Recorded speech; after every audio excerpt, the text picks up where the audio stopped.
Ibuku tidak mau kamu datang. Nanti bikin malu tamu pejabat, ucap suamiku saat pesta syukuran rumah mewah yang kubeli lunas. Dia lebih memilih bersanding dengan wanita lulusan luar negeri palsu itu dibanding istrinya yang membiayai gaya hidup mereka. Kini kubuat pesta itu menjadi neraka saat semua aset ditarik paksa di depan mata. Assalamualaikum warahmatullahi wabarakatuh. Halo, Bunda, sahabat setia di sini. Semoga Bunda dalam keadaan sehat dan selalu bahagia ya. Kali ini, saya akan membawakan cerita yang bisa bikin nangis hingga gemas mendengarnya. Sebelum masuk ke ceritanya, silakan absen terlebih dahulu bunda-bunda dari daerah mana saja. Buat yang sudah mendukung kami, semoga rezekinya lancar ya. Pena Montblanc berlapis emas itu terasa dingin di sela-sela jariku. Namun tidak sedingin angka-angka yang tertera di atas lembaran cek di hadapanku. 4,5 miliar rupiah itu bukan jumlah yang sedikit. Bahkan bagi seorang pengusaha garmen sepertiku yang terbiasa memutar uang ratusan juta setiap harinya. Namun hari ini aku tidak sedang membeli mesin tekstil baru dari Jepang atau memborong bahan baku sutra dari Tiongkok. Aku sedang membeli sebuah ilusi, membeli tiket masuk agar diterima di keluarga suamiku sendiri. Jangan lama-lama mikirnya, sayang. Pak Notaris sudah menunggu tanda tangan basahmu dari tadi. Ibu juga sudah capek duduk terus. Suara bariton itu memecah konsentrasiku. Aku menoleh ke samping. Di sana duduk Ilham, suamiku. Pria yang dinikahi wanita manapun pasti akan membuat tetangga iri. Wajahnya rupawan, tubuhnya tegap terbalut kemeja slim fit mahal yang tentu saja aku yang membelikannya minggu lalu di Plaza Indonesia. Dia tersenyum, tapi matanya tidak menatapku. Matanya sibuk melirik jam tangan Rolex di pergelangan tangannya. Seolah waktunya jauh lebih berharga daripada uang yang sedang kugelo enteorkan. Di sofa seberang, duduklah Ibu Ratih, mertuaku. Wanita berusia 58 tahun yang selalu tampil bak ningrat keraton. Sanggulnya rapi tanpa sehelai rambut pun yang berani keluar jalur. Lehernya dililit kalung mutiara dan tangannya sibuk mengipas-ngipas wajahnya dengan kipas lipat cendana, meski ruangan VIP bank ini sudah bersuhu 18 derajat Celcius. Iya, Donita. Kamu ini kebiasaan, kalau urusan uang pasti alot. Ingat, rumah ini untuk masa depan keluarga kita juga. Ilham kan perlu menjaga wibawanya sebagai direktur di depan relasi-relasinya, sahut Ibu Ratih dengan nada ketus yang disamarkan sebagai nasihat bijak. Aku menahan napas, menekan rasa muak yang perlahan naik ke kerongkongan. Direktur katanya? Ilham memang menjabat sebagai direktur operasional di salah satu anak perusahaan garmen milikku. Tapi semua orang di kantor pusat tahu, jabatan itu hanyalah kosmetik. Ilham tidak pernah mengambil keputusan strategis. Kerjanya hanya datang siang, menandatangani dokumen yang sudah disiapkan manajerku, lalu pergi main golf atau nongkrong di kafe mahal dengan dalih melobi klien. Gajinya cukup untuk gaya hidupnya, tapi tidak akan pernah cukup untuk membeli gagang pintu rumah di kawasan Pondok Indah ini. Apalagi melunasinya secara tunai. Tapi biarlah. Aku, Donita, si piatu yang haus akan kehangatan keluarga, selalu mengalah. Aku pikir, dengan membelikan istana ini, ibu akhirnya akan memandangku sebagai menantu, bukan sebagai pedagang pasar yang kebetulan kaya. Aku menggoreskan tanda tanganku di atas materai. Sret. Bunyi kertas yang bergesekan itu terdengar seperti vonis. Sah, Bu Donita.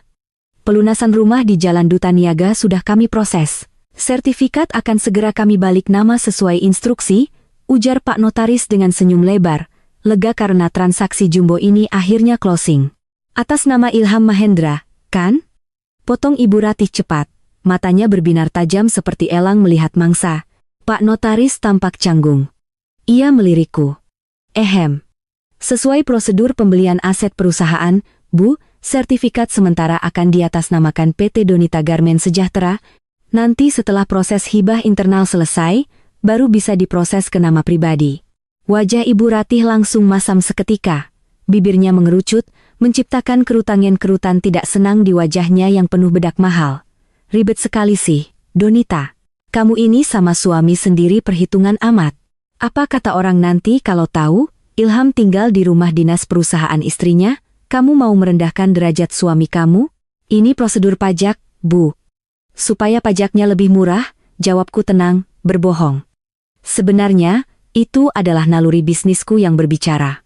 Entah kenapa, ada alarm kecil di kepalaku yang berbunyi nyaring setiap kali aku hendak menyerahkan aset penuh kepada Ilham. Aku mencintainya, atau setidaknya aku mencoba mencintainya, tapi aku tidak bodoh. Uang tidak mengenal cinta, uang hanya mengenal kepemilikan. Sudahlah, Bu. Yang penting kuncinya sudah kita pegang hari ini. Besok pas syukuran, rumah itu sudah jadi milik kita. Masalah nama di kertas itu urusan belakangan. Ilham menengahi, tangannya dengan cepat menyambar amplop berisi kunci rumah mewah itu dari meja notaris. Ia memegang kunci itu dengan bangga, seolah ia baru saja memenangkan perang yang tidak pernah ia ikuti. Kami keluar dari kantor notaris. Sopir pribadiku sudah menunggu dengan Alphard hitam di lobi.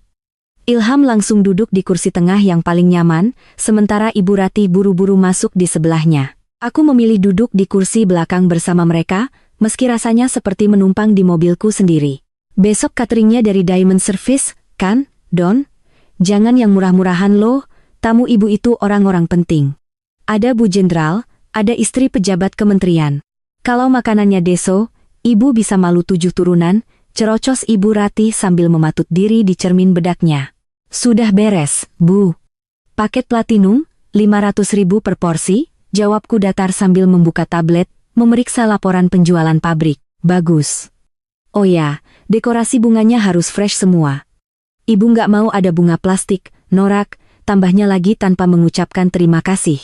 Ilham sibuk dengan ponselnya, tersenyum-senyum sendiri membalas pesan. Mungkin dari teman-teman golfnya yang ia pameri soal rumah baru, atau mungkin, sudahlah. Aku terlalu lelah untuk curiga. Sayang, panggil Ilham tiba-tiba, menoleh padaku. Besok kamu pakai baju apa? Aku menghentikan jariku yang sedang mengetik email. Kebaya modern warna gold yang kupesan dari butik langganan. Kenapa? Ilham dan ibunya saling berpandangan.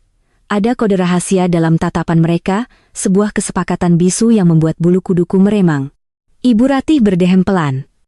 Warnanya terlalu mencolok, Don. Kamu itu kulitnya sawo matang, kalau pakai emas nanti malah kelihatan dekil. Lagi pula, tamu-tamu ibu itu seleranya elegan, understated. Jangan sampai kamu kelihatan seperti... Ya, kamu tahu kan maksud ibu? Seperti orang baru kaya yang mau pamer. Hatiku mencelos, orang baru kaya. Itulah label yang selalu ditempelkan Ibu Ratih di jidatku. Padahal uang orang baru kaya inilah yang membayar tas Hermes di pangkuannya dan perhiasan berlian yang melingkar di leher keriputnya. Lalu ibu mau aku pakai apa? Seragam pelayan? Tanyaku sinis. Kesabaranku mulai menipis setipis tisu. Hus, kamu ini kalau dibilangin orang tua selalu membantah. Bentak Ibu Ratih. Maksud ibu, kamu sesuaikan diri, jangan terlalu menonjol. Biar Ilham dan ibu yang menyambut tamu di depan. Kamu di belakang saja, urus catering dan pastikan piring kotor tidak menumpuk. Kamu kan cekatan kalau soal kerjaan kasar begitu. Aku terdiam. Mobil mewah ini melaju mulus membelah kemacetan Jakarta, tapi di dalamnya terasa sesak luar biasa. Jadi, di pesta syukuran rumah seharga 4,5 miliar yang kubayar lunas dengan keringat dan darahku, aku diposisikan sebagai mandor catering. Sementara mereka, si benalu yang hanya bermodal nama keluarga dan gengsi kosong, akan berdiri di panggung sebagai pemilik istana. Aku menatap pantulan wajahku di jendela mobil. Wajah lelah seorang wanita karir yang merindukan rumah, namun justru sedang membangun penjaranya sendiri. Aku melihat Ilham yang kembali asik dengan ponselnya, sama sekali tidak membelaku. Pria yang kusebut suami itu hanyalah boneka pajangan yang takut kehilangan uang saku dari ibunya. Sabar, Donita, bisikku pada diri sendiri. Tunggu sampai besok. Biarkan mereka menikmati mimpi indah ini satu malam lagi. Namun, aku tidak tahu bahwa rencana mereka untuk esok hari jauh lebih menyakitkan daripada sekadar menyuruhku mengurus piring kotor. Tepat saat mobil berbelok masuk ke halaman rumah kami yang lama, Ilham menyentuh tanganku. Sentuhan yang dulu terasa hangat, kini terasa seperti peringatan. Ada yang mau aku bicarakan soal pesta besok, Don? Bisiknya pelan. Suaranya terdengar ragu, namun terencana. Ini soal tamu undangan. Dan di detik itu, naluri bisnisku, insting yang menyelamatkanku dari ribuan negosiasi alot, berteriak kencang, waspada, ada badai yang akan datang. Malam itu, kamar tidur utama kami terasa lebih dingin dari biasanya. Seolah AC sentral telah disetel ke titik beku, membekukan sisa-sisa kehangatan pernikahan yang kurasakan. Aku berdiri di depan cermin besar di dalam walk-in closet, menempelkan kebaya brokat modern berwarna champagne gold ke tubuhku. Kebaya ini indah, dirancang oleh desainer kondang Anne Avanti khusus untukku. Harganya 25 juta rupiah, belum termasuk kain batik tulis sutra yang akan menjadi bawahannya. Aku membayangkan diriku berdiri di samping Ilham besok, menyambut tamu di rumah baru kami. Tersenyum bangga sebagai wanita yang berhasil membiayai mimpi suaminya. Namun, bayangan indah itu pecah berkeping-keping saat pintu kloset terbuka. Ilham masuk, wajahnya tampak kusut, seperti anak kecil yang baru saja memecahkan vas bunga kesayangan ibunya dan takut mengaku. Dia tidak menatapku. Dia menatap lantai marmer, lalu beralih ke deretan jas mahalnya yang tergantung rapi. Jas-jas yang juga kubeli dengan kartu kreditku. Bagus kan, Mas? Aku rasa warna ini cukup elegan, tidak terlalu mencolok seperti yang ibu takutkan, ujarku, mencoba mencairkan ketegangan yang terbawa dari mobil tadi siang. Ilham menghela napas panjang. Dia berjalan mendekat, tapi tidak memeluk. Dia justru mengambil kebaya itu dari tanganku dan menggantungnya kembali. Gerakannya halus, tapi maknanya kasar. Kamu tidak akan memakainya, Donita. Kita perlu bicara serius soal besok, suaranya parau. Ibu baru saja bicara lagi sama aku di bawah. Dia sangat concern soal daftar tamu. Daftar tamu, kenapa? Catering sudah siap untuk 300 porsi. Kalau ada tambahan tamu VIP teman ibu, tinggal bilang. Aku bisa kontak vendor untuk upgrade menu malam ini juga. Jawabku cepat, mode, problem solver, otomatis menyala. Ilham menggeleng. Dia akhirnya memberanikan diri menatap mataku. Di sana aku melihat campuran rasa bersalah dan ketakutan yang menyedihkan. Ketakutan bukan padaku, tapi pada ibunya. Bukan soal makanan, Don. Soal kehadiran kamu. Jantungku berhenti berdetak sesaat. Maksudmu? Ibu tidak mau kamu datang ke pesta besok. Kalimat itu meluncur begitu saja tanpa rem, menabrak harga diriku hingga hancur berantakan. Aku terpaku. Otakku yang biasanya cerdas memproses data bisnis kini kesulitan mencerna kalimat sederhana itu. Ulangi, pintaku dingin. Ibu bilang tamu-tamu besok itu kalangan high profile, ada kerabat keraton, ada pejabat lama teman almarhum bapak. Ibu mau suasana pesta itu terasa sangat eksklusif. Kamu tahu kan, ibu selalu menjaga citra kalau keluarga kita ini keturunan ningrat. Ilham mulai meracau, mencari-cari alasan yang masuk akal. Dan aku merusak citra itu. Begitu, potongku tajam. Ilham tampak tersudut, bukan merusak, sayang, cuma. Kamu kan tahu sendiri, pembawaan kamu itu terlalu agresif, terlalu pedagang. Ibu takut nanti kalau kamu diajak ngobrol sama Bu Jenderal soal seni atau sejarah, kamu malah bahas harga kain atau kurs dolar. Ibu nggak mau malu. Aku tertawa. Tawa yang kering, tanpa rasa geli sedikit pun. Jadi, aku terlalu pedagang? Tanganku yang pedagang inilah yang menandatangani cek 4,5 miliar tadi siang. Otakku yang pedagang inilah yang membayar utang judi sahammu tahun lalu sebesar 200 juta. Mentalitasku yang pedagang inilah yang membuat Ibu Ratih bisa tidur di kasur King Coil seharga 50 juta dan bukan di tikar anyaman. Mas, aku melangkah maju, memaksanya mundur selangkah.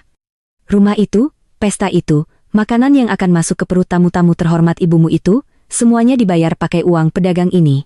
Dan sekarang, di hari peresmiannya, aku diusir? Bukan diusir, Don.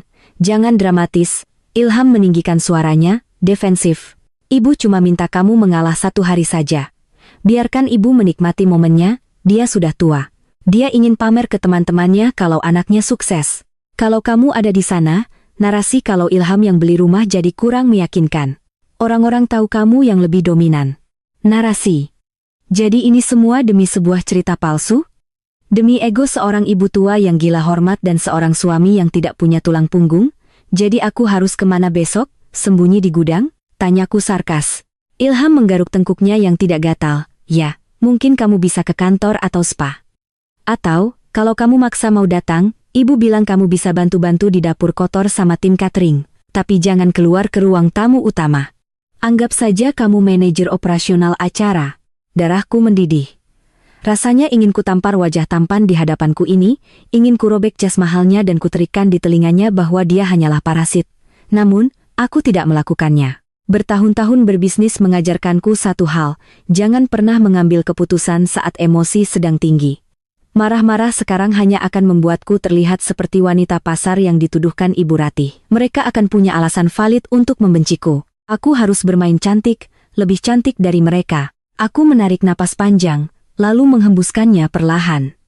Aku mengatur ekspresi wajahku kembali datar, topeng yang biasa ku pakai saat menghadapi klien yang rewel. Baik, kataku pelan. Ilham terbelalak, kaget dengan kepatuhanku yang tiba-tiba. Kak, kamu serius? Kamu nggak marah? Untuk apa aku marah kalau itu keinginan ibu? Aku tersenyum tipis, senyum yang tak mencapai mata. Kalau kehadiranku memang membuat ibu malu dan merusak citra kamu sebagai direktur sukses, aku akan mundur. Aku tidak akan datang besok. Wajah Ilham langsung cerah seketika. Beban berat seolah terangkat dari pundaknya. Dia memelukku, tapi tubuhku kaku seperti patung. Terima kasih, sayang, kamu memang istri terbaik. Aku tahu kamu pasti ngerti. Nanti setelah pesta selesai, aku janji kita, dinner, berdua. Aku akan bawakan sisa, dessert, enak buat kamu. Selalu sisa untuk Donita. Tidurlah, Mas, kamu butuh istirahat biar besok kelihatan fresh di depan Bu Jenderal, ujarku lembut, melepaskan pelukannya. Ilham mengangguk patuh, lalu beranjak ke tempat tidur. Dalam hitungan menit, dia sudah terlelap, mendengkur halus tanpa beban dosa. Dia pikir masalah sudah selesai. Dia pikir dia sudah memenangkan negosiasi ini. Aku berdiri sendirian di dalam kloset, menatap kembali kebaya emas yang tergantung bisu. Mereka pikir aku bodoh. Alasan kasta dan gaya bicara itu terlalu klise.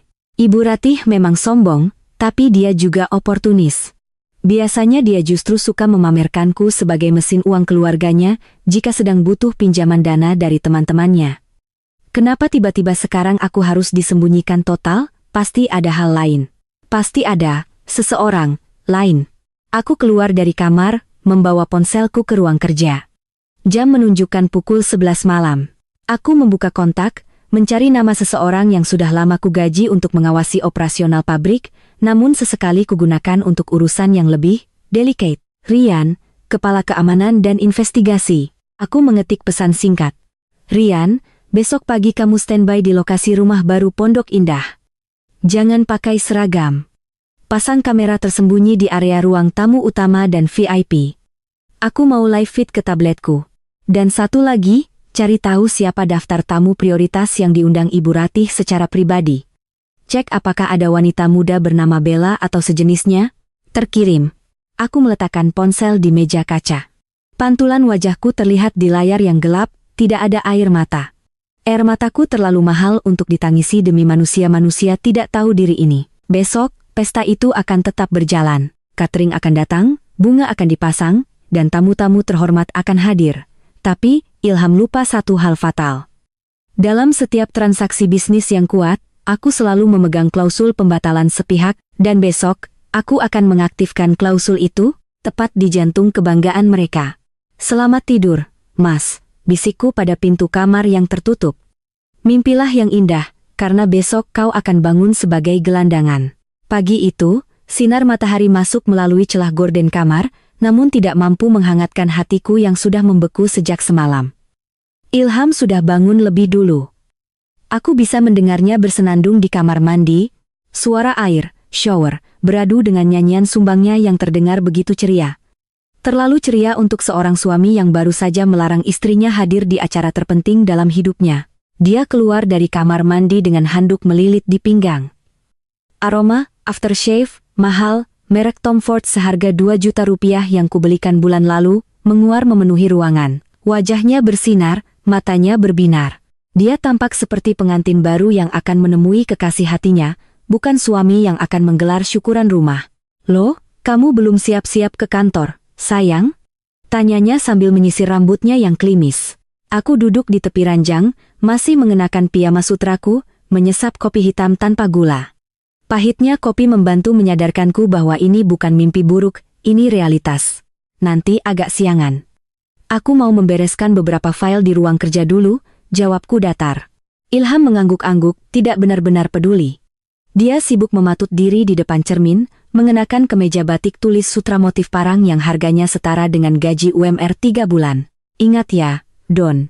Nanti kalau ada yang telepon atau tanya-tanya, bilang saja kamu lagi ada meeting mendadak dengan klien dari Singapura. Jangan bilang kamu nggak dibolehin datang sama ibu, nanti ibu tersinggung, ujarnya enteng sambil memasang jam tangan Rolexnya. Tentu. Aku akan menjaga nama baik Kanjeng Ratu, sindirku halus. Ilham tertawa, mengira aku sedang bercanda. Dia mendekat, mencium pipiku sekilas ciuman kosong tanpa rasa lalu menyambar kunci mobil Pajero Sport di meja rias. Mobil itu aset perusahaan, tapi dia sudah mengklaimnya seolah miliknya pribadi. Dah, sayang, doakan lancar ya. Nanti aku video call kalau acaranya sudah selesai, serunya sambil melambaikan tangan dan menghilang di balik pintu. Suara deru mesin mobil menjauh. Rumah kembali sunyi. Namun, kesunyian itu tidak berlangsung lama. Ponselku bergetar di atas meja nakas. Sebuah notifikasi pesan masuk dari Rian. Ibu bos, kamera sudah aktif, audio jernih. Target sudah berada di lokasi. Saya kirim link streamingnya sekarang. Aku meletakkan cangkir kopi, meraih tablet iPad Pro milikku, dan membuka tautan yang dikirimkan Rian. Layar berkedip sebentar sebelum menampilkan gambar, high definition, dari ruang tamu rumah baru di Pondok Indah itu. Rumah itu tampak megah. Lantai marmer Italia yang kubayar mahal berkilauan ditimpa cahaya dari lampu gantung kristal bacarat. Bunga-bunga lili Casablanca segar menghiasi setiap sudut, persis seperti permintaan Ibu Ratih. Catering Diamond Service sedang menata meja prasmanan dengan peralatan makan perak. Semuanya sempurna, sebuah panggung kemewahan yang kubangun dengan keringatku. Lalu, kamera bergeser ke sofa utama. Di sana duduk Ibu Ratih, mengenakan kebaya beludru ungu tua yang membuatnya terlihat agung. Tapi dia tidak sendirian. Di sebelahnya duduk seorang wanita muda cantik berkulit putih porselen dengan rambut hitam panjang yang digerai indah. Ia mengenakan gaun terusan berwarna pastel yang sopan namun mencetak lekuk tubuhnya dengan elegan. Wajahnya dipoles riasan natural yang memberi kesan polos dan berkelas. Wanita itu tertawa renyah, tangannya sesekali memegang lengan Ibu Ratih dengan akrab. Itu Bella. Aku mengenal wajahnya samar-samar. Dia adalah anak dari salah satu teman arisan Ibu Ratih yang katanya baru pulang kuliah desain dari London. Meski gosip yang didengar asistenku mengatakan dia drop out di semester 2 karena kehabisan biaya. Aku menaikkan volume tablet. Suara percakapan mereka terdengar jernih berkat mikrofon canggih yang dipasang Rian di balik vas bunga. Duh, tante, rumahnya bagus banget. Seleranya Mas Ilham memang top class, ya. Beda banget sama cowok-cowok lain yang cuma modal omong doang. Suara Bella terdengar manja, memuji Ilham setinggi langit. Ibu Ratih tertawa bangga, mengelus tangan Bella. Iya dong sayang. Ilham itu kan seleranya tinggi, turunan priai. Dia memang butuh rumah yang merepresentasikan wibawanya sebagai direktur. Makanya tante bersyukur banget rumah ini akhirnya jadi. Terus, istrinya Mas Ilham gak datang, tante? Tanya Bella dengan nada pura-pura polos. Aku nggak enak loh, takut dikira lancang duduk di sini. Wajah Ibu Ratih berubah masam seketika, persis seperti saat di notaris kemarin. Halah, nggak usah dipikirin si Donita itu. Dia itu orangnya kaku, nggak asik. Lagi pula dia itu cuma ngerti cari duit Bel, nggak ngerti tata krama menyambut tamu agung. Kalau dia datang, nanti malah bikin malu tante di depan teman-teman. Dia itu auranya pasar banget, beda sama kamu yang lulusan luar negeri. Anggun, well educated. Hatiku mencelos. Aura pasar. Lagi pula, lanjut Ibu Ratih dengan suara lebih pelan namun tajam, tante sebenarnya lebih srek kalau Ilham itu sama kamu. Kamu lebih masuk ke keluarga kita. Si Donita itu, anggap saja dia itu manajer keuangan keluarga ini, sapi perah yang rajin. Biarkan dia sibuk kerja, biar Ilham bisa menikmati hidupnya. Sapi, perah. Kata itu menghantamku lebih keras daripada tamparan fisik. Jadi selama ini, di balik senyum manis saat meminta uang belanja, di balik pujian palsu saat aku membelikan tas bermerek, inilah pandangan asli Ibu Ratih terhadapku. Aku bukan menantu, aku bukan keluarga. Aku hanyalah hewan ternak yang diperas susunya sampai kering, lalu disembunyikan di kandang belakang saat tamu datang. Di layar, Ilham masuk ke dalam frame. Dia baru saja tiba. Wajahnya langsung sumringah melihat Bella. Bella. Wah, kamu sudah datang? Cantik banget hari ini, puji Ilham tanpa ragu. Matanya menelanjangi penampilan Bella dengan tatapan memuja. Tatapan yang sudah bertahun-tahun tidak pernah ia berikan padaku. Mas Ilham juga ganteng banget. Jasnya pas banget di badan, balas Bella, berdiri dan merapikan kerah jas Ilham dengan gerakan yang terlalu intim untuk sekadar teman ibu. Nah, gitu dong. Seru Ibu Ratih, tepuk tangan kecil. Kalian berdiri berdampingan gitu serasi banget. Seperti pangeran dan putri keraton. Nanti pas tamu-tamu datang, kalian sambut di depan pintu ya. Biar orang-orang lihat, ini loh pasangan yang sepadan. bukan kayak si Donita yang kucel. Ilham tertawa. Dia tidak menolak. Dia tidak membela istrinya yang disebut kucel. Dia justru merangkul pinggang Bella dengan santai. Siap, Bu. Tenang saja. Hari ini panggungnya milik kita. Aku menutup cover tablet dengan tangan gemetar. Napasku terasa berat, tapi anehnya tidak ada air mata yang tumpah. Rasa sakit di dada yang tadi mencekik perlahan-lahan menguap, digantikan oleh sesuatu yang jauh lebih dingin dan solid. Rasa sakit hati adalah emosi yang tidak berguna. Emosi hanya akan membuatku lemah, dan dalam bisnis, kelemahan adalah pintu menuju kebangkrutan. Aku berdiri, berjalan menuju brankas besar yang tersembunyi di balik lukisan abstrak di dinding ruang kerjaku. Aku memutar kode kombinasi. Klik. Pintu besi berat itu terbuka, di dalamnya tersimpan tumpukan dokumen aset, sertifikat deposito, dan perhiasan emas batangan. Aku mengambil satu map merah yang bertuliskan akta hibah properti, draft. Ini adalah dokumen yang seharusnya kuserahkan ke notaris besok untuk memindahkan nama kepemilikan rumah Pondok Indah itu dari nama perusahaanku ke nama pribadi Ilham, sesuai janjiku sebagai hadiah ulang tahun pernikahan. Aku menatap dokumen itu, kertas yang bernilai 4,5 miliar rupiah. Aku duduk di kursi kerjaku yang empuk. Kursi kekuasaan tempat aku membangun kerajaanku dari nol. Aku mengangkat telepon kantor di mejaku. Halo, Rini, sapaku pada sekretaris pribadiku di kantor. Suaraku tenang, stabil, dan mematikan. Selamat pagi, Bu Donita. Ada yang bisa saya bantu? Hubungi Pak Notaris Handoko sekarang. Bilang padanya, proses hibah aset properti di Jalan Duta Niaga atas nama Ilham Mahendra dibatalkan permanen. Aset itu tetap menjadi inventaris PT Donita Garment Sejahtera. Ada jeda sejenak di ujung telepon. Rini pasti kaget, tapi dia profesional. Baik Bu, dibatalkan. Ada lagi? Ya. Hubungi, Relationship Manager, saya di Bank Prioritas. Minta dia memblokir sementara semua kartu kredit tambahan supplementary card, atas nama Ilham Mahendra dan Ratih Suharti. Alasan, indikasi penyalahgunaan limit. Lakukan sekarang. Efektif detik ini juga. Siap, Bu. Bagaimana dengan vendor catering Diamond Service? Tagihan pelunasan tahap akhir senilai 75 juta rupiah sudah masuk ke sistem dan dijadwalkan auto debit pukul 12 siang ini. Aku melirik jam dinding. Pukul 9 pagi. Pesta dimulai pukul 11. Makan siang prasmanan dibuka pukul 12.30. Bibirku melengkung membentuk senyum tipis yang mengerikan. Tahan pembayarannya, Rini. Batalkan otorisasi auto debit, biarkan tagihan itu menggantung. Jika vendor menelepon menagih, bilang saja ada kesalahan sistem pusat dan Direktur Keuangan sedang cuti. Baik Bu, perintah dilaksanakan. Aku menutup telepon. Jantungku berdetak normal kembali. Rasa sesak itu hilang sepenuhnya. Aku bukan lagi istri yang teraniaya. Aku adalah CEO yang sedang menertibkan aset buruk dan membuang investasi bodoh.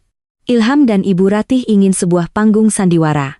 Baiklah, akan kuberikan mereka panggung paling megah yang tak akan pernah mereka lupakan. Aku kembali membuka tabletku, melihat live feed di mana Ilham dan Bella sedang tertawa bahagia, bersulang dengan gelas berisi jus jeruk mahal. Nikmati tawamu, Mas, bisikku pada layar.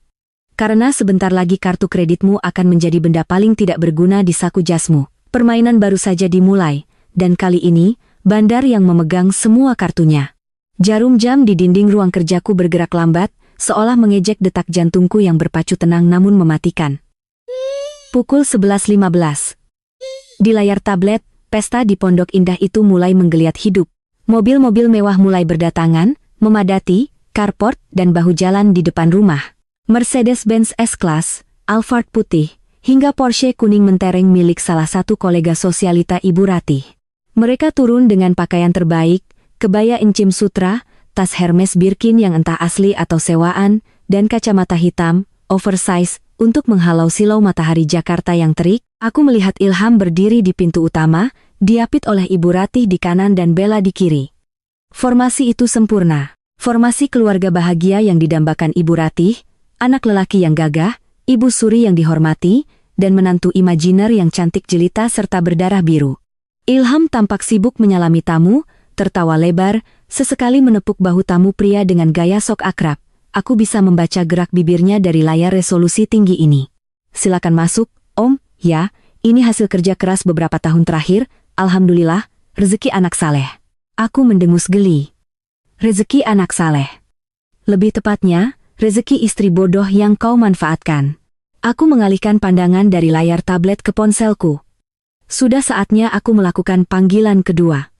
Panggilan ini tidak kalah pentingnya dengan memblokir kartu kredit. Panggilan ini akan melucuti simbol kejantanan Ilham. Aku menekan nomor kontak yang tersimpan dengan nama Pak Dharma, Leasing Corporate.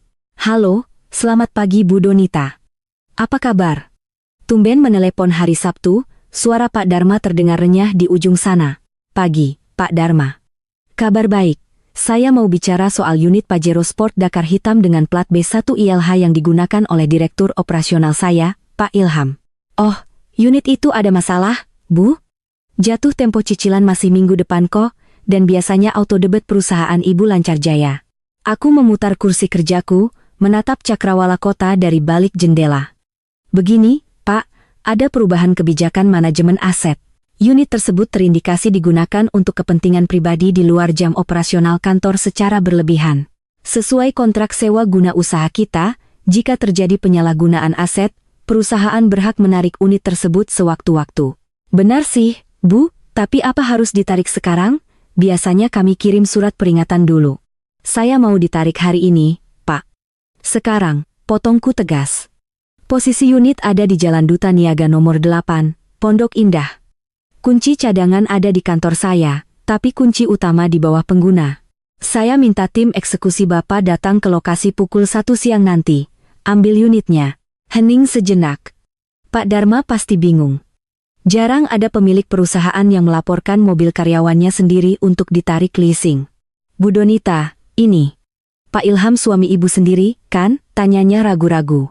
Di dalam kontrak leasing, nama yang tertera adalah PT Donita Garmen Sejahtera dan Ilham Mahendra sebagai penanggung jawab unit. Tidak ada kata suami dalam klausul hukum, Pak Dharma. Lakukan tugas Bapak, atau saya pindahkan seluruh armada logistik pabrik saya yang totalnya 50 truk itu ke vendor leasing lain. Ancaman itu bekerja instan. Kehilangan klien sebesarku adalah mimpi buruk bagi kariernya. Siap, Bu? Tim eksekusi meluncur. Kami akan tarik unitnya siang ini juga. Klik, sambungan terputus.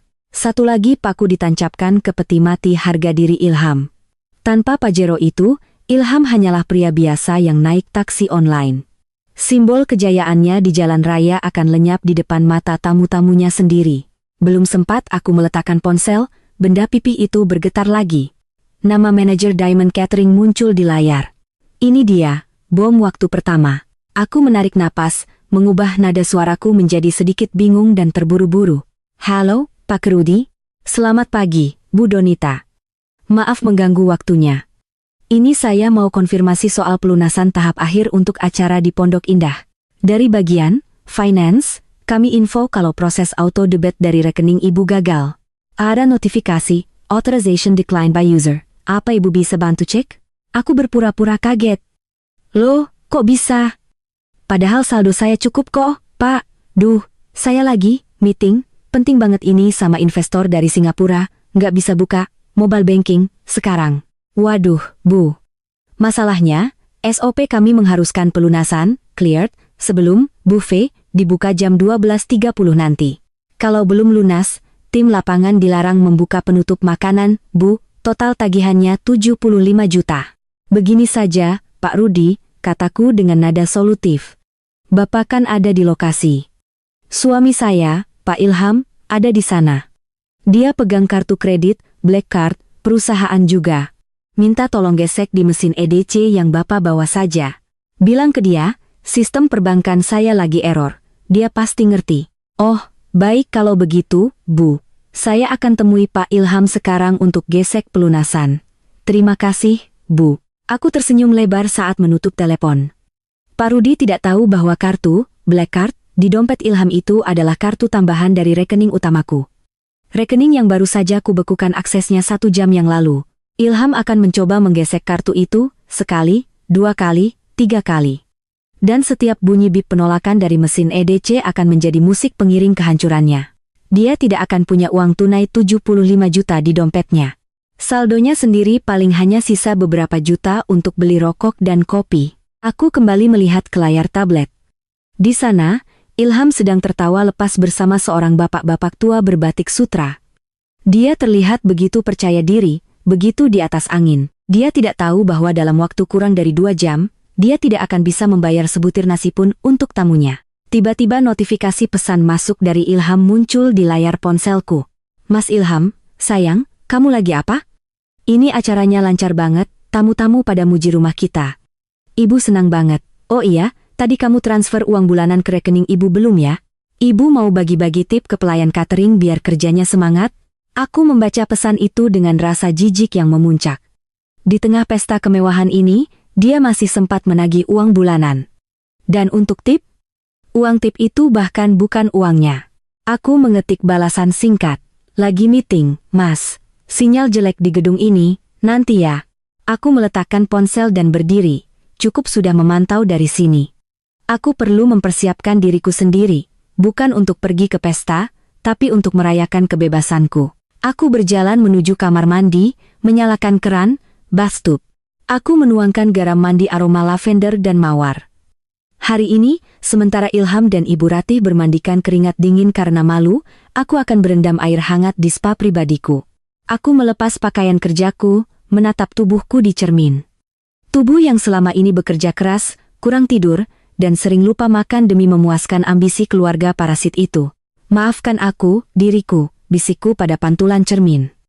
Aku membiarkan mereka menyakitimu terlalu lama, tapi hari ini, kita ambil kembali kendali itu. Saat aku masuk ke dalam air hangat, ponselku bergetar panjang di atas meja wastafel. Nama Mas Ilham kembali muncul. Kali ini, panggilan telepon. Pasti Pak Rudi dari catering sudah menghampirinya. Pasti dia sedang panik karena kartu kreditnya ditolak. Aku membiarkan ponsel itu bergetar. Deret, deret, deret. Getaran itu terdengar seperti lonceng kematian bagi reputasi sosial Ibu Ratih. Aku memejamkan mata, menikmati keheningan. Sementara di seberang sana, badai baru saja mendarat di teras rumah mewah Pondok Indah. Telepon mati. Hening sejenak, lalu bergetar lagi. Ilham menelepon lagi. Aku mengulurkan tangan yang basah, meraih ponsel itu, dan dengan gerakan pelan namun pasti, aku menggeser tombol ke samping, mode pesawat aktif. Selamat berjuang sendirian, Mas, gumamku sambil menyandarkan kepala di pinggiran bathtub. Sekarang, aku hanya perlu menunggu laporan dari Rian tentang betapa kacaunya wajah mereka saat piring-piring makanan itu ditarik kembali ke dalam truk catering di hadapan para tamu yang kelaparan. Aku keluar dari bathtub dengan perasaan yang jauh lebih ringan. Seolah beban ribuan ton yang selama ini menindih pundakku telah larut bersama garam mandi aroma lavender, aku membungkus tubuhku dengan bathrobe, sutra putih, lalu berjalan santai menuju ruang kerjaku sambil membawa segelas chardonnay dingin. Ini adalah kursi VIP terbaik untuk menyaksikan pertunjukan sirkus yang paling mahal di Jakarta hari ini. Aku duduk kembali di depan meja kerjaku. Layar tablet yang terhubung dengan kamera tersembunyi Rian masih menyala terang, menampilkan kemeriahan yang semakin menjadi-jadi di rumah Pondok Indah itu. Suasana di sana sangat meriah. Terlalu meriah, untuk sebuah keluarga yang saldo rekeningnya sebenarnya nol besar tanpa bantuanku. Kamera Rian yang canggih dengan kemampuan zoom dan audio capture jarak jauh memungkinkanku menjadi lalat di dinding, mendengar setiap kebohongan yang dimuntahkan oleh mulut-mulut manis mereka. Aku melihat Ibu Ratih sedang dikerumuni oleh teman-teman sosialitanya. Wajahnya bersinar penuh kemenangan, kipas cendananya bergerak-gerak anggun. Jeng Ratih, rumahnya luar biasa loh, luas tanahnya berapa ini? 500 meter ada ya? Tanya seorang wanita gemuk dengan berlian seukuran biji salak di jarinya. Ah, 600 meter persegi, Jeng. Ilham itu memang anak yang visioner. Dia bilang, Bu, Ibu harus tinggal di tempat yang layak, yang tamannya luas biar Ibu bisa senam pagi. Padahal saya bilang yang sederhana saja, tapi Ilham maksa beli yang begini, katanya investasi, jawab Ibu Ratih dengan nada merendah yang dibuat-buat. Aku menyesap wainku. Investasi. Ilham bahkan tidak tahu bedanya sertifikat hak milik dan hak guna bangunan kalau aku tidak mengajarinya. Ngomong-ngomong, menantumu mana, Jeng? Si Donita kok dari tadi tidak kelihatan batang hidungnya? Tanya wanita lain, celingak-celinguk mencari sosokku. Ibu Ratih mengubah ekspresi wajahnya menjadi prihatin, sebuah akting kelas Oscar. Duh, jangan ditanya deh, Donita itu, ya, begitulah. Dia lebih mementingkan pekerjaannya daripada syukuran rumah mertua. Katanya ada urusan pabrik yang tidak bisa ditinggal. Saya sih maklum saja. Namanya juga orang lapangan, mungkin tidak biasa dengan acara formal begini. Takut salah tingkah mungkin. Gelak tawa halus terdengar dari lingkaran ibu-ibu itu. Ya ampun, kasihan ya Ilham. Punya istri kok nggak bisa ngemong suami. Untung ada Bella tuh, dari tadi sigap banget ngurusin tamu, sahut si ibu gemuk sambil menunjuk ke arah meja prasmanan. Kamera bergeser mengikuti arah telunjuknya. Di sana, Bella sedang beraksi. Dia berdiri di samping meja prasmanan VIP, memberi instruksi pada pelayan catering dengan gaya seolah dialah nyonya rumah yang membayar semua tagihan ini. Mas, tolong ya zupa supnya diisi lagi. Terus itu piring kotor jangan ditumpuk di situ, jelek dilihat tamu. Cepat sedikit kerjanya, perintah Bella dengan nada tinggi. Pelayan catering itu yang mengenakan seragam diamond service mengangguk sopan, meski terlihat kesal. Hebat ya Bella, padahal bukan siapa-siapa, tapi rasa tanggung jawabnya besar. Cocok lo jadi mantu, Jeng Ratih. Lulusan London, kan? Doakan saja, Jeng. Jodoh kan di tangan Tuhan, jawab Ibu Ratih sambil mengedipkan mata penuh arti. Aku mencengkeram kaki gelas wine sedikit lebih erat. Lulusan London? Bella memang pernah ke London, tapi hanya untuk liburan 2 minggu yang dibiayai oleh, tunggu dulu. Aku ingat pernah melihat tagihan kartu kredit Ilham membengkak tahun lalu dengan transaksi mata uang pound sterling. Jadi, liburan studi banding Bella itu juga dibiayai uangku? Amarah yang tadi sempat mereda kini kembali memanas, tapi kali ini lebih terkontrol. Fakta baru ini hanya menambah daftar alasan kenapa aku harus menghancurkan mereka sampai ke akar-akarnya. Kamera kini beralih ke Ilham. Dia sedang berdiri di teras samping, merokok bersama beberapa bapak-bapak pejabat. Salah satunya aku kenali sebagai Pak Haryo, rekanan bisnis yang selama ini kusuruh Ilham dekati untuk proyek seragam dinas. Jadi, Pak Ilham, proyeksi bisnis garmen tahun depan bagaimana? Saya dengar Ibu Donita yang pegang kendali penuh ya, tanya Pak Haryo, mencoba memancing pembicaraan bisnis. Ilham tertawa, mengibaskan abu rokoknya ke pot bunga anggrek bulan mahalku. Ah, Donita itu cuma pelaksana, Pak Haryo, strategi besarnya tetap saya yang pegang. Saya biarkan dia yang tampil di depan biar dia merasa dihargai. Tahu sendirilah, perempuan kalau nggak dikasih panggung suka ngambek. Tapi otak dibalik semua ekspansi pabrik itu ya saya, dia menepuk dadanya sendiri. Aku tersedak wineku. Otak dibalik ekspansi? Dia bahkan tidak bisa membaca neraca laba rugi. Terakhir kali dia mencoba memberi ide strategis, dia menyarankan kami mengganti bahan katun premium dengan polyester termurah demi memangkas biaya. Ide bodoh yang hampir membuat kami kehilangan lisensi ekspor ke Eropa. Luar biasa, Pak Ilham. Pantas bisa beli rumah segede ini tunai, cash flow, pasti kencang ya, puji Pak Haryo, termakan bualan itu. Ya begitulah, Pak. Namanya juga rezeki. Oh iya, mobil Pajero saya yang baru di depan itu rencananya mau saya ganti Rubicon bulan depan. Pajero rasanya kurang gagah buat main golf, tambah Ilham, semakin melambung tinggi ke angkasa. Semakin tinggi kau terbang, Mas, semakin sakit saat kau jatuh. Di layar, aku melihat pergerakan di sudut kanan bawah. Seorang pria berseragam kemeja batik rapi dengan name tag, Diamond Service berjalan membelah kerumunan tamu.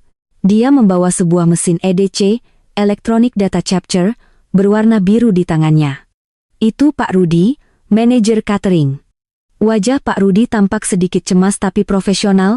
Dia bertanya pada salah satu pelayan, lalu pelayan itu menunjuk ke arah teras samping tempat Ilham berada. Jantungku berdebar kencang. Ini dia, momen pemicu ledakan pertama. Aku melihat Pak Rudi melangkah mendekati Ilham. Dia menunggu sopan sampai Ilham selesai tertawa dengan Pak Haryo.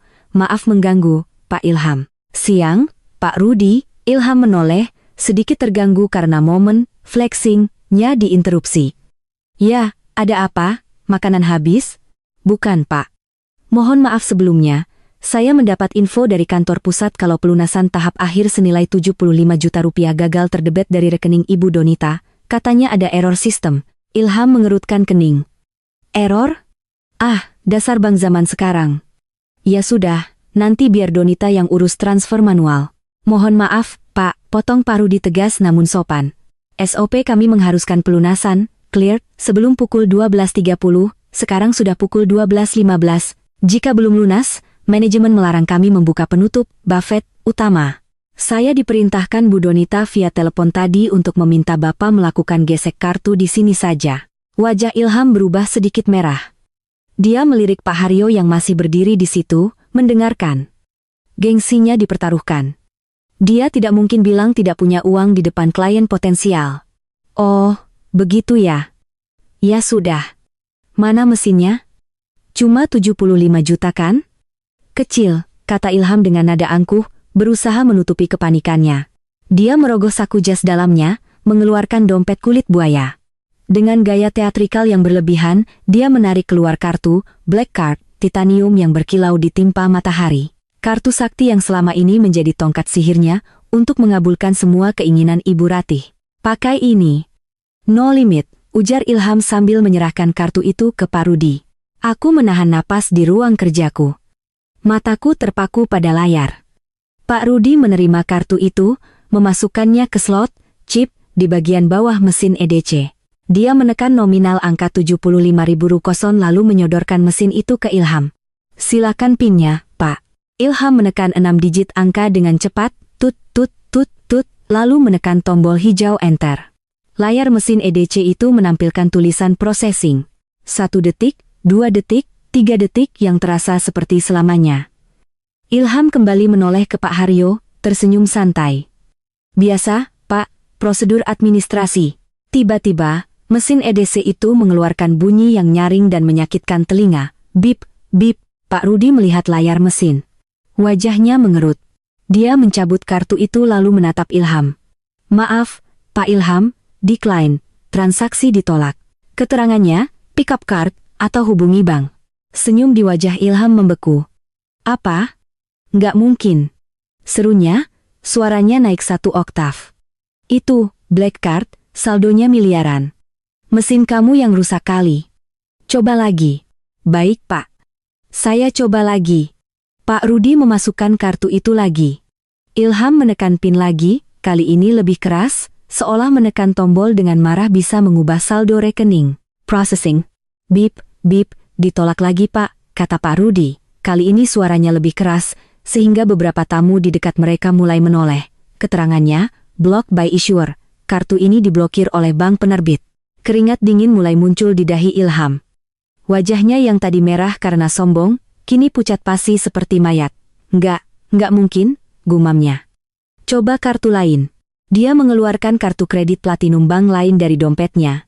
Kartu yang juga merupakan kartu tambahan dari rekeningku. Gesek. Beep. Declined. Gesek kartu ketiga. Beep. Beep. Declined. Pak Haryo mundur perlahan, wajahnya menyiratkan rasa malu melihat pemandangan itu. Pak Ilham, saya ke dalam dulu ya, ambil minum. Ilham ditinggal sendirian bersama Pak Rudi, yang kini wajahnya tidak lagi ramah. Pak Ilham, suara Pak Rudi terdengar dingin dan mendesak. Sekarang jam 12.25. 5 menit lagi waktu makan siang. Kalau Bapak tidak bisa melunasi 75 juta sekarang juga, saya terpaksa memerintahkan kru untuk mengemas kembali semua makanan. Tamu Bapak tidak akan makan siang hari ini? Di layar tabletku, aku melihat Ilham gemetar. Dia memandang sekeliling dengan panik, mencari ibunya, mencari Bella, mencari siapapun yang bisa menyelamatkannya, tapi tidak ada yang bisa menyelamatkannya. Jaring laba-laba yang kususun sudah menjeratnya erat. Aku mengangkat gelasku, bersulang ke arah layar. Selamat menikmati hidangan pembuka, Mas, rasa malu, bisikku sambil meneguk wine itu sampai habis. Dan tepat saat itu, di gerbang depan, aku melihat sebuah mobil, towing, derek besar berwarna oranye berhenti, diikuti oleh mobil operasional leasing dengan lampu strobo menyala. Pasukan kedua sudah tiba. Judul cerita. Ibuku tidak mau kamu datang. Bab 6. Bencana ganda. Bunyi, bip. Bip. Dari mesin edisi itu mungkin terdengar pelan bagi orang lain. Namun bagi Ilham, itu pasti terdengar seperti sirene serangan udara yang menandakan kehancuran total. Di layar tabletku, aku melihat Ilham mencoba bernegosiasi. Wajahnya yang pucat dibanjiri keringat, kemeja batik mahalnya mulai basah di bagian ketiak. Gestur tubuhnya yang tadi tegap dan sombong kini menciut, membungkuk-bungkuk di hadapan Pak Rudi, manajer catering. Aku memperbesar volume audio untuk mendengar rintihan tikus yang terperangkap ini. Pak Rudi, Tolonglah jangan begini, bisik Ilham dengan suara bergetar, berusaha agar Pak Haryo dan tamu lain tidak mendengar. Ini pasti cuma masalah jaringan. Istri saya sedang meeting, dia tidak bisa dihubungi. Beri saya waktu 1 jam, nanti saya bayar, cash. Pak Rudi menggeleng tegas. Wajahnya datar, profesional, namun tanpa ampun. Dia sudah kenyang menghadapi klien kaya tanggung yang hobi menunda pembayaran. Maaf, Pak Ilham. Instruksi dari kantor pusat jelas. Tidak ada pelunasan, tidak ada layanan. Bapak sudah menunggak down payment kedua minggu lalu, dan Ibu Donita menjamin pelunasan hari ini via autodebit. Jika sekarang gagal, berarti breach of contract. Pak Rudi mengangkat tangannya, memberi kode pada tim pelayan yang berdiri di belakang meja prasmanan panjang. Tutup semua. Kemas balik ke truk. Perintahnya lantang. Perintah itu seperti petir di siang bolong.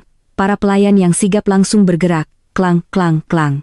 Suara penutup, chafing dish, pemanas makanan berbahan, stainless steel, yang dibanting menutup secara serentak menggema di seluruh ruangan, mematikan alunan musik gamelan lembut yang diputar dari speaker.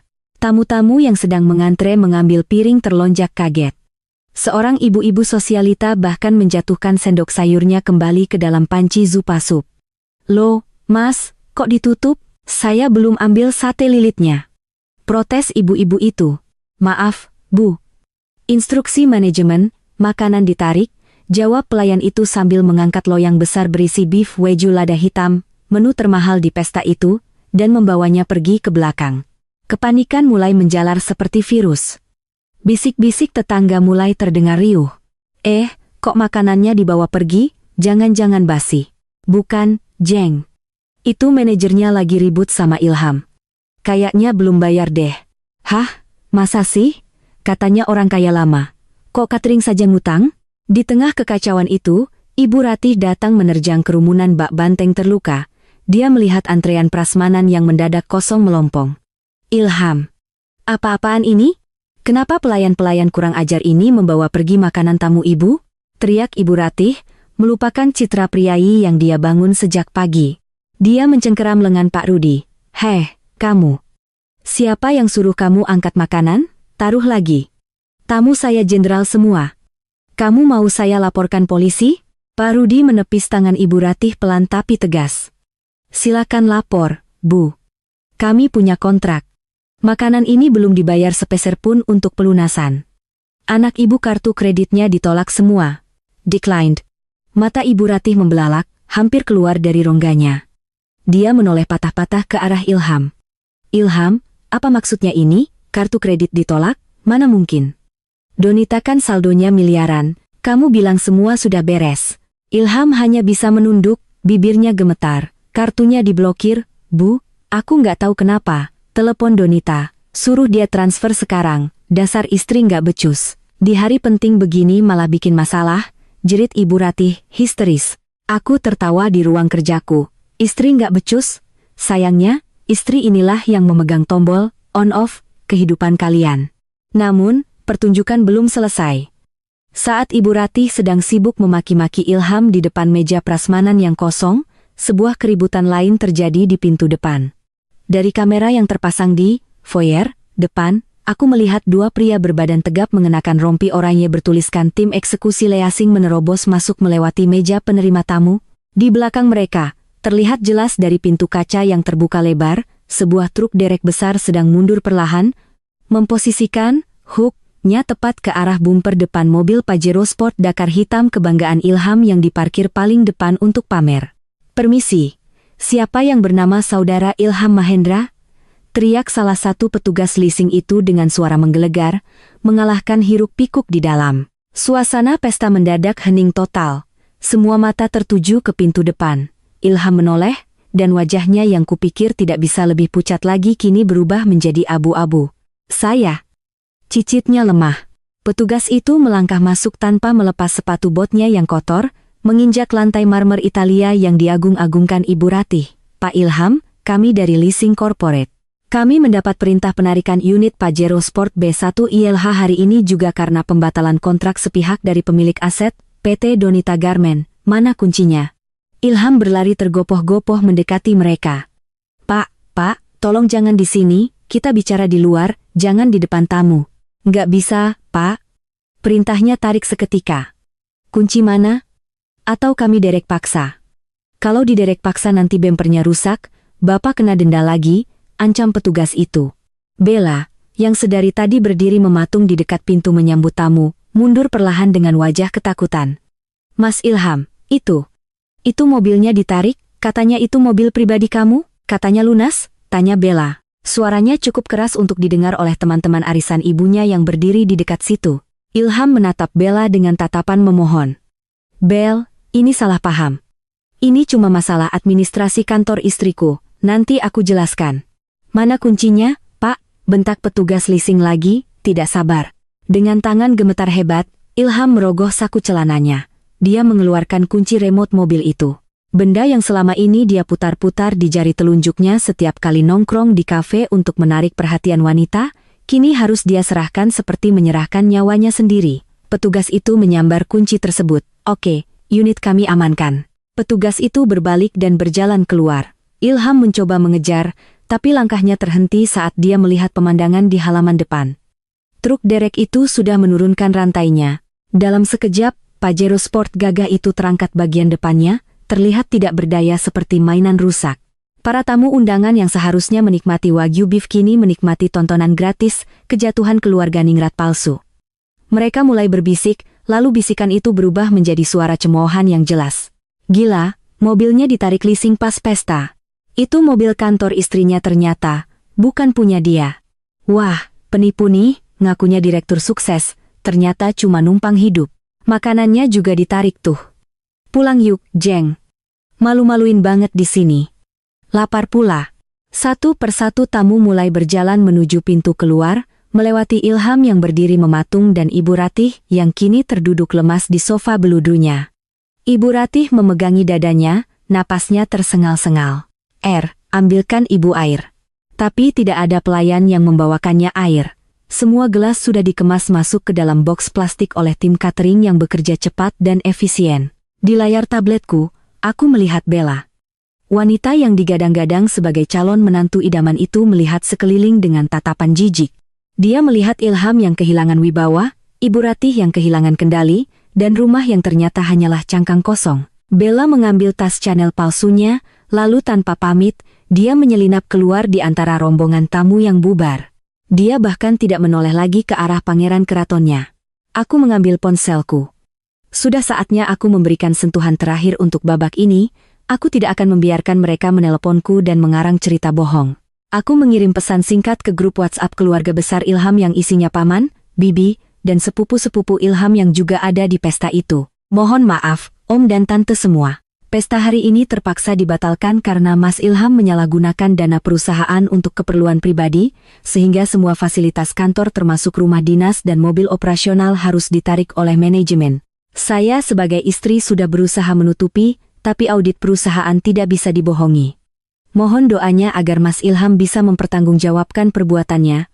Sen, bom nuklir digital telah diluncurkan.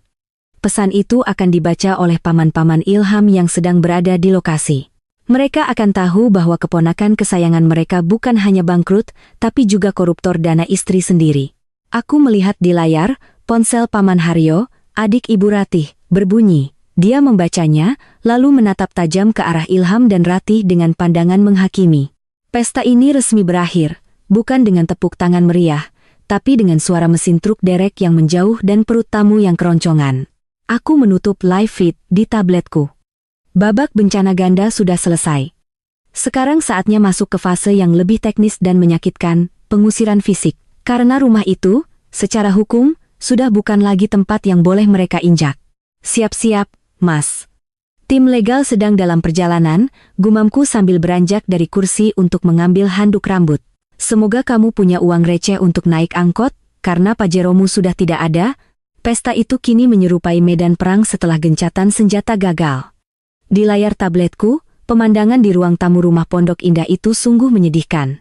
Bunga-bunga lili Casablanca yang tadi pagi tampak angkuh kini mulai layu, seolah ikut merasakan aura kematian di rumah itu. Piring-piring kotor bekas tamu yang belum sempat diangkut berserakan di meja-meja bundar.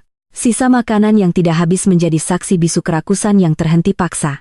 Sebagian besar tamu terhormat Ibu Ratih, para istri pejabat dan sosialita, sudah melarikan diri begitu drama penarikan mobil terjadi. Mereka tidak mau tertular penyakit kemiskinan atau terlibat dalam skandal memalukan.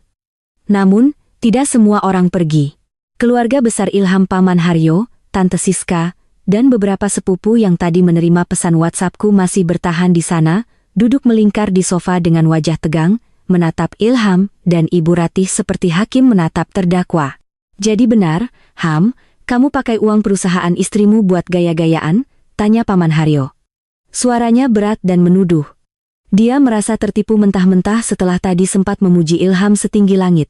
Ilham duduk di kursi sudut, kepalanya tertunduk dalam. Kedua tangannya menjambak rambutnya sendiri yang sudah acak-acakan. Bukan begitu Om, ini salah paham. Donita cuma lagi emosi, racau Ilham, suaranya serak. Emosi apanya? Potong Tante Siska pedas. Mobil ditarik leasing, catering ditarik vendor, itu bukan emosi, itu bangkrut. Kamu ini gimana sih, Mbak Ratih? Katanya Ilham sukses, katanya rumah ini hadiah Ilham. Kok ternyata cuma rumah dinas? Ibu Ratih, yang kini terlihat 10 tahun lebih tua dari pagi tadi, mencoba membela diri dengan sisa-sisa tenaganya. Kalian jangan percaya sama Donita. Dia itu licik, dia sengaja mau mempermalukan kita. Ini rumah anakku, Ilham yang tanda tangan di notaris kemarin. Pekik Ibu Ratih. Air matanya melunturkan maskara tebalnya hingga wajahnya tampak menyeramkan. Sertifikatnya atas nama siapa, Mbak? Desak Paman Haryo. Ibu Ratih terdiam, dia tidak tahu. Dia tidak pernah peduli detail, dia hanya peduli hasil. Tepat saat perdebatan keluarga itu memanas, sebuah iring-iringan 3 mobil SUV hitam berhenti tepat di depan pintu utama yang terbuka lebar. Bukan tamu undangan, bukan juga catering. Dari mobil pertama turunlah Pak Handoko, pengacara senior perusahaanku yang terkenal dengan julukan si hiu darat. Dia mengenakan setelan jas hitam rapi, membawa tas kerja kulit tebal. Di belakangnya turun 4 orang pria berbadan tegap berseragam safari hitam, tim keamanan khusus perusahaan. Dan dari mobil terakhir, 2 orang petugas kepolisian berseragam lengkap ikut turun. Jantung pesta itu berhenti berdetak seketika. Aku tersenyum dari balik layar tabletku. The cavalry has arrived. Pak Handoko melangkah masuk dengan wibawa yang membuat Paman Haryo pun spontan berdiri dari duduknya. Tanpa basa-basi, Pak Handoko langsung menuju ke arah Ilham. Selamat siang, Saudara Ilham Mahendra, sapa Pak Handoko datar. Ilham mendongak, matanya membelalak ketakutan melihat polisi di belakang pengacara itu. Pak Handoko, kenapa Bapak kesini? Ada polisi segala? Saya hadir mewakili klien saya, Ibu Donita, selaku Direktur Utama dan pemegang saham tunggal PT Donita Garmen Sejahtera, ujar Pak Handoko lantang, memastikan semua orang di ruangan itu mendengar.